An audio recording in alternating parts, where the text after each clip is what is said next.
So hello dear students, welcome back to this session of ICT Virtual Classroom. ICT Virtual Classroom के इस session में आप सभी का एक बार फिर से स्वागत है।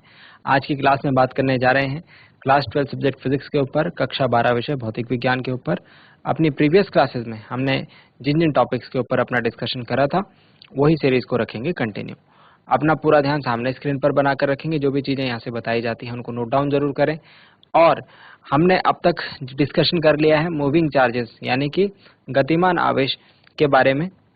जब कोई गतिमान आवेश एक समान चुंबकीय क्षेत्र में प्रवेश करता है तो उसकी गति वृत्तीय हो जाती है, और ये वृत्तीय गति जो है इसमें अलग अलग जो हमारे फैक्टर्स थे, यानी कि जो वृत्तीय पथ है उसकी त्रिज्या रेडियस कितनी होगी, आवर्तकाल कितना होगा, आवृत्ति कितनी होगी, और ये सारी चीजें हमने लास्ट क्लास में डिस्कस करी थी। आज की क्लास में इससे आगे भी कुछ और इम्पोर्टेंट बातें हैं, उनको डिस्कस करते हैं और कुछ क्वेश्चन आंसर्स करते हैं। तो अपना पूरा ध्यान सामने बनाए रखिएगा। उम्मीद करता हूँ आप सबके सब फिट फाइन हेल्दी होंगे, बिल्कुल रेडी होंगे क्लास के लिए। चलते हैं स्मार्ट बोर्ड की स्क्रीन पर। चलिए, तो लास्ट क्लास में हमने जो जो चीजें डिस्कस करी थी वो यही सब थी। आज इस पर हम कुछ क्वेश्चन करने की कोशिश करते हैं। तो पिछले क्लास में हमारी बातें कुछ इस तरीके से चली थी कि अगर कोई कण एक समान चुंबकीय क्षेत्र में के लंबवत प्रवेश करता है चुंबकीय क्षेत्र में, ठीक है, आवेशित कण होना चाहिए, तो वो वृत्तीय पथ पर गति करने लगता है। ऐसा इसलिए होता है क्योंकि V और B दोनों जो हैं एक दूसरे के लंबवत होते हैं, और इन पर लगने वाला जो बल की डायरेक्शन होती है वो इन दोनों के भी लंबवत होती है ना। ये सारी चीजें हमने डिस्कस करी थी प्रीवियस क्लासेस में, ठीक। तो हमने ये देखा कि त्रिज्या R = mv/qb, और त्रिज्या जो है कण के संवेग के डायरेक्टली प्रोपोर्शनल होती है, अनुक्रमानुपाती होती है। विशिष्ट आवेश के व्युत्क्रमानुपाती होती है त्रिज्या, और गतिज ऊर्जा जो है वो कांस्टेंट रहती है, ठीक। धनावेशित कण होगा तो वो एंटी क्लॉकवाइज घूमेगा, ऋणावेशित कण होगा तो क्लॉकवाइज यानी कि घड़ी के चलने की दिशा में घूमेगा। कण का आवर्तकाल देखेंगे तो वो 2πm/qb होगा, और आवृत्ति qb/2πm। इन दोनों फॉर्मूला में हम देख रहे हैं कि v नहीं आ रहा है, मतलब कि आवर्तकाल और आवृत्ति वेग पर निर्भर नहीं करते, ठीक। यहाँ तक की बातें आई होप आप सबके समझ में आई होंगी। आज कुछ क्वेश्चन इसके बेसिस पर अब करते हैं। जो जो फॉर्मूला मैंने अभी बताया उसके आधार पर कुछ क्वेश्चन कर लेते हैं भाई। एक इलेक्ट्रॉन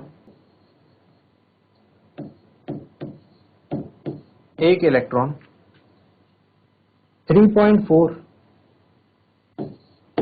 × 10⁶ मीटर पर सेकेंड, 3.4 × 10⁶ मीटर पर सेकेंड की चाल से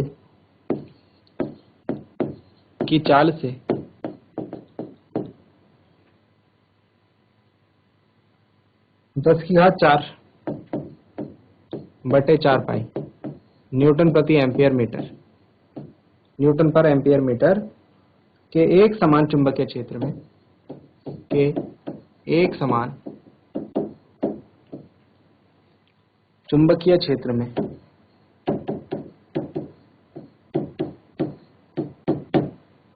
चुंबकीय क्षेत्र में क्षेत्र के लंबवत प्रवेश करता है।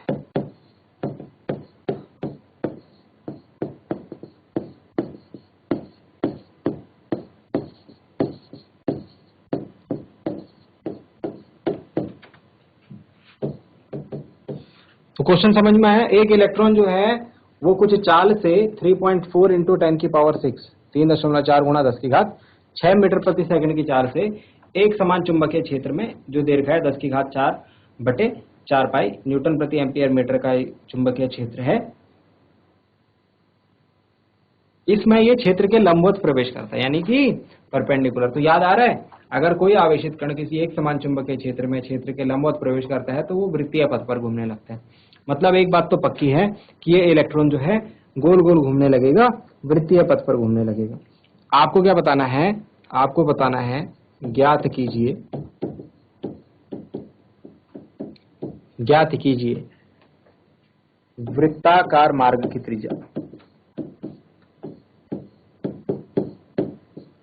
वृत्ताकार मार्ग की त्रिज्या क्या हो, ये याद करना है। चलिए करेंगे जल्दी से क्वेश्चन को सॉल्व, ठीक है।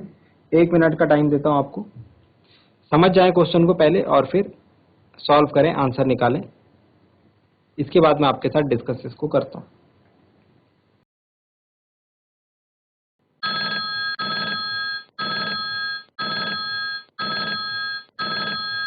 चलिए, तो क्वेश्चन का सॉल्यूशन कुछ इस प्रकार से होगा। हमें क्वेश्चन में दिया हुआ है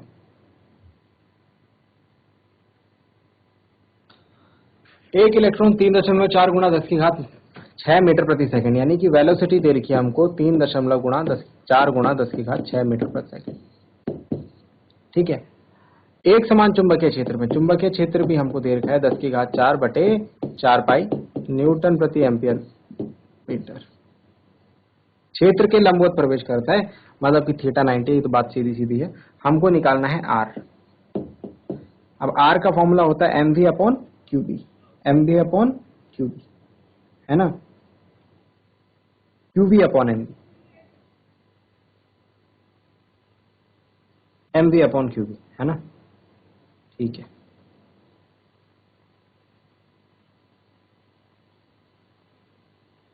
तो एम चाहिए होगा हमें इसके लिए। एम यानी कि इलेक्ट्रॉन का द्रव्यमान, एम यानी कि इलेक्ट्रॉन का द्रव्यमान रहेगा यहाँ पर 9.1 इंटू 10 की पावर -31 kg, -31 kg।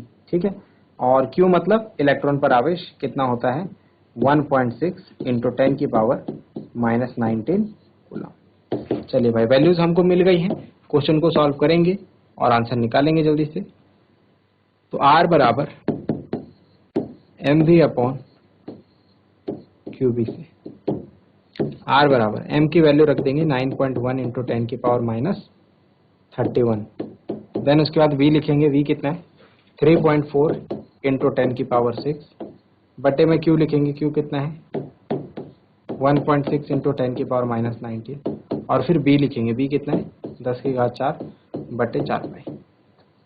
ठीक है, जब सॉल्व करेंगे तो ये कुछ ऐसा हो जाएगा 9.1 इंटू 3.4, और इंटू ये 4 पाई कहाँ जाएगा, ऊपर आ जाएगा, है ना, बटे में आएगा 1.6।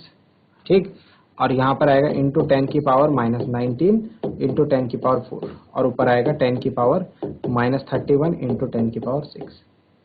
ठीक है, तो हम क्या करते हैं 10 की घात को अलग सॉल्व करते हैं, ये सारे नंबर्स को अलग सॉल्व करते हैं।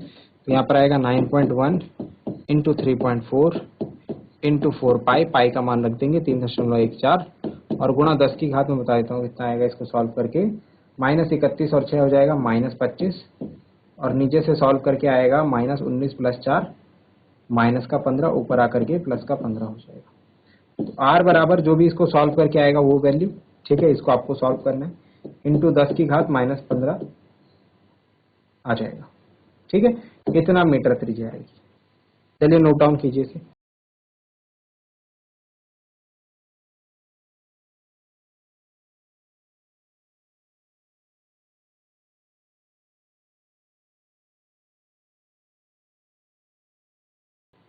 नेक्स्ट क्वेश्चन की तरफ चलते हैं। कैलकुलेशन आप लोग कर लेंगे, ठीक है, कैलकुलेशन करना आप लोग। चलिए नेक्स्ट क्वेश्चन लिखेंगे। चलिए नेक्स्ट डेरिवेशन करते हैं। इसी प्रकार के क्वेश्चन इसमें आएंगे, है ना, आपसे ये पूछ लिया जाएगा, इसमें आपसे पूछ लिया जाएगा इसी क्वेश्चन में। ठीक है, इसी क्वेश्चन में आपसे अगर पूछ लिया जाए कि इलेक्ट्रॉन का आवर्तकाल बताओ, है ना, और इलेक्ट्रॉन की आवृत्ति बताओ, यही क्वेश्चन, सेम क्वेश्चन, है ना।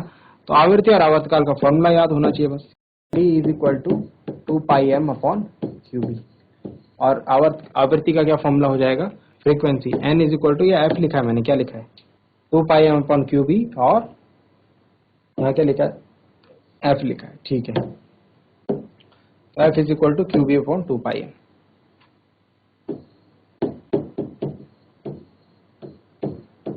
मतलब 1/t, t की वैल्यू निकालोगे ना तो उसको 1 कर देना। चलिए, तो t is equal to 2πm upon QB, value रखते हैं, t is equal to 2 pi, pi को ऐसे रहने दो भाई, 2 पाई को ऐसे रहने दो, क्योंकि ये कैलकुलेट होगा। m कितना आ रहा है 9.1 इंटू 10 की पावर -31 अपॉन q कितना है 1.6 इंटू 10 की पावर -19, और b कितना है 10 की घात 4 बटे 4 पाई। अभी ऊपर चला जाएगा, ये 4 दूनी 8 पाई स्क्वायर हो जाएगा ऊपर जाके, इंटू 9.1 हो जाएगा, अपॉन में 1.6 हो जाएगा, इंटू 10⁻⁻19 इंटू 10⁻4, और यहाँ हो जाएगा 10⁻31। इसे सॉल्व कर लेंगे भाई, इसे सॉल्व कर लीजिएगा। सॉल्व करने में टाइम जाएगा तो मैं सॉल्व कर नहीं रहा हूँ, इसे आप आराम से सॉल्व कीजिएगा। मैं सॉल्यूशन आपको बता दिया है। f इज इक्वल टू क्या आ जाएगा, इसका रेसिप्रोकल, मतलब जो भी वैल्यू आएगी t की उसको रख देना अपॉन में 1 के और कैलकुलेट कर लेना, वो आपका f आ जाएगा। नोट डाउन कर लीजिए इसे और घर से कैलकुलेट इसे करना। चलिए नेक्स्ट हेडिंग पुटअप करेंगे। इसके बाद लिखें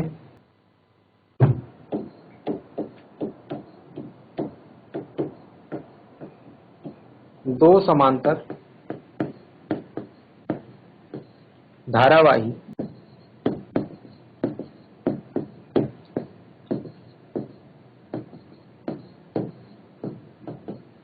चालकों के बीच बल।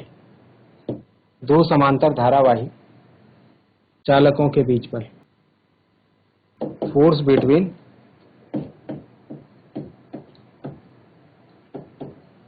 To current carrying conductors.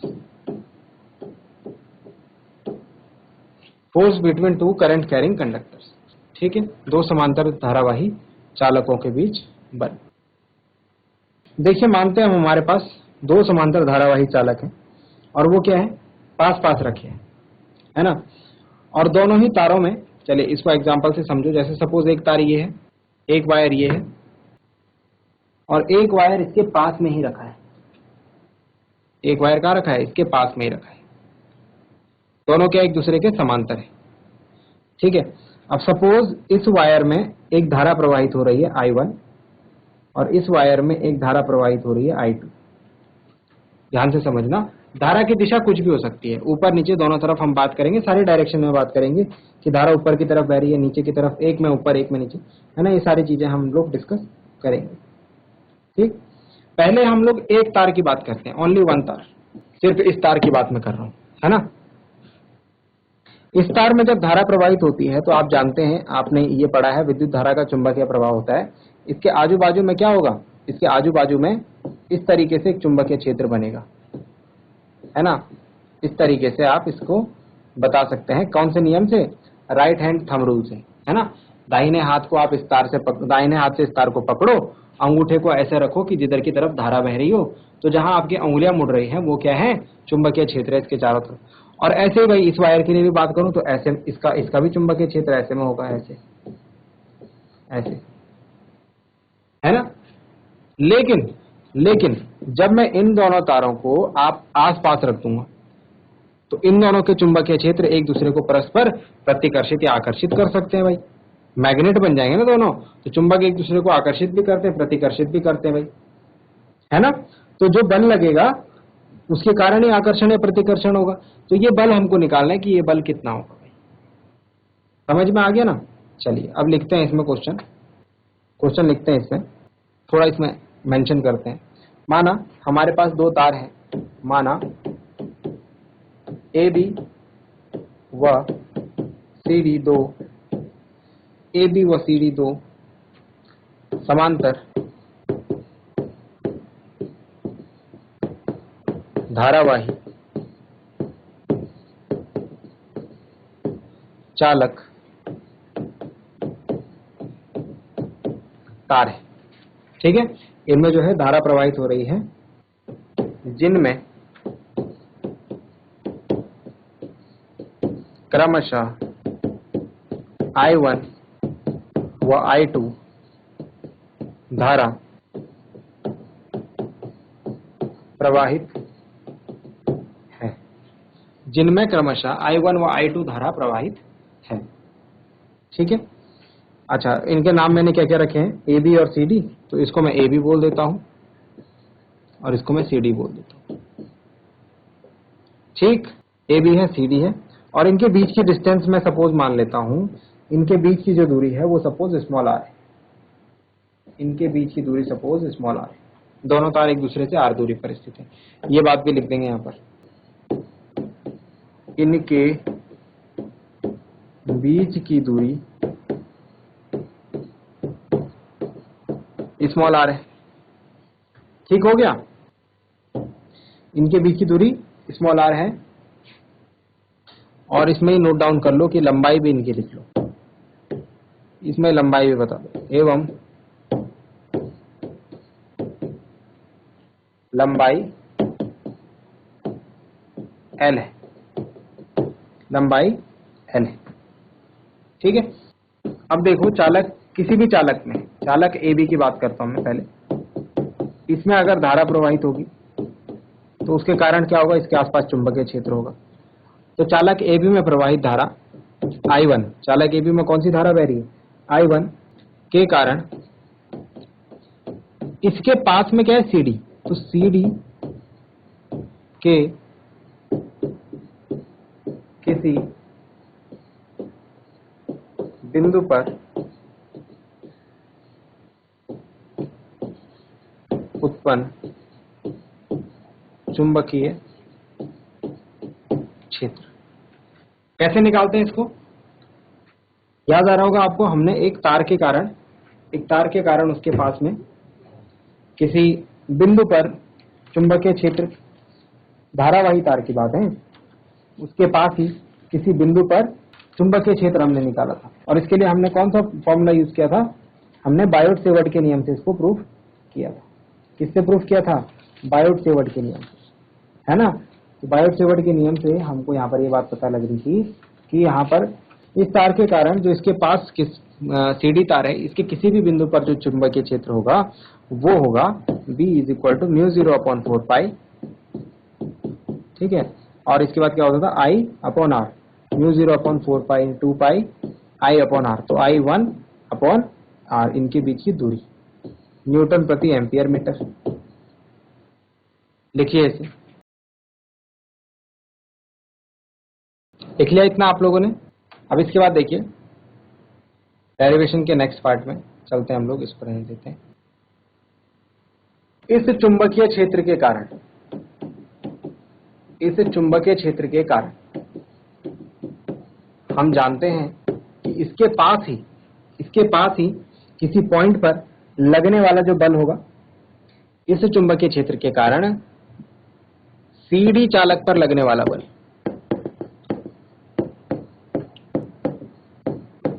और इसके लिए कौन सा फॉर्मूला है हमारे पास, इसके लिए जो फॉर्मूला हमारे पास है वो है F = IBL sin theta. F = IBL sin theta, है ना। इस फॉर्मूला को यूज करेंगे। यहां पर एक चीज ध्यान रखना कि जो थीटा की वैल्यू होगी, थीटा क्या है भाई, कोण है इनके बीच में, थीटा = 90 डिग्री होगा किसी भी पॉइंट की अगर हम बात करें। भाई यहां से यहां की जो डिस्टेंस होगी वो क्या होगी, परपेंडिकुलर होगी। तो किसी भी पॉइंट पर, यहाँ किसी भी पॉइंट को मैं ले लूं, सपोज मैं ये पॉइंट ले रहा हूं, तो इस तार से कितने डिग्री के एंगल पर है, 90 डिग्री के एंगल पर। तो थीटा कितना रहेगा इस फॉर्मूला में, 90 डिग्री रहेगा। क्यों, क्योंकि दोनों तार कैसे हैं, समांतर हैं और धारावाही है। तो F = भाई क्या हो जाएगा, I, और ये I कौन सी धारा है, जो कि CD चालक में बह रही है, और CD चालक में जो धारा बह रही है भाई I2 लिख देना, इसे क्या कर देंगे, इसे I2 कर देंगे, है ना। ये तो फॉर्मूला है हमारे पास, ये क्या है, ये फॉर्मूला है, ये सूत्र लगाना है हमको यहाँ पर। अब सूत्र किसके लिए लगाना है, CD चालक के लिए। CD चालक में धारा क्या जा रही है, I2, तो I की जगह आ गया I2। अच्छा B, CD चालक पर जो चुंबकीय क्षेत्र है ना, उसके आसपास जो चुंबकीय क्षेत्र जो हमने नीचे निकाला था, कितना है, μ0/2π। तो ये वैल्यू पुट कर दो यहाँ पर सीधे सीधे, B की जगह ये वैल्यू पुट कर देंगे सीधे सीधे। ठीक है, इसके बाद L को रख देंगे और साइन थीटा। ठीक है, थीटा की जगह क्या आ जाएगा, साइन 90। साइन 90 का मान हम जानते हैं क्योंकि 1 होता है, तो ये पूरा 1 हो जाएगा। अच्छा, ये L को आप इधर ले आइए, F/L, और इसको एक फॉर्मूले के रूप में लिखने की कोशिश कीजिए जरा।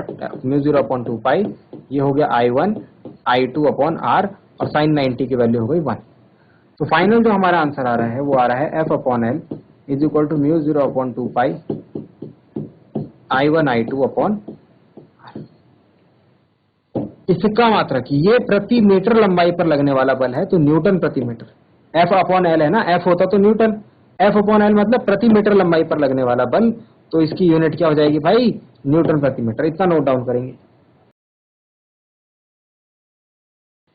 ठीक है, इतनी बातें नोट डाउन रखेंगे। इसके बाद हम विशेष स्थितियों की बात करेंगे कि जब चालक में धारा समान दिशा में प्रवाहित होती है तब क्या होता है, जब विपरीत दिशा में प्रवाहित होती है तब क्या होता है ना। ये सारी चीजों को हम इसके बाद में डिस्कस करेंगे। यहाँ पर एक चीज लिख लेना बस ध्यान से कि F अपॉन एल क्या है। F अपॉन एल जो है, F अपॉन एल जो है वो चालक की प्रति एकांक लंबाई पर लगने वाला बल, force acting on per unit length of wire, ठीक है, वो है। चलिए इतना नोट डाउन करेंगे।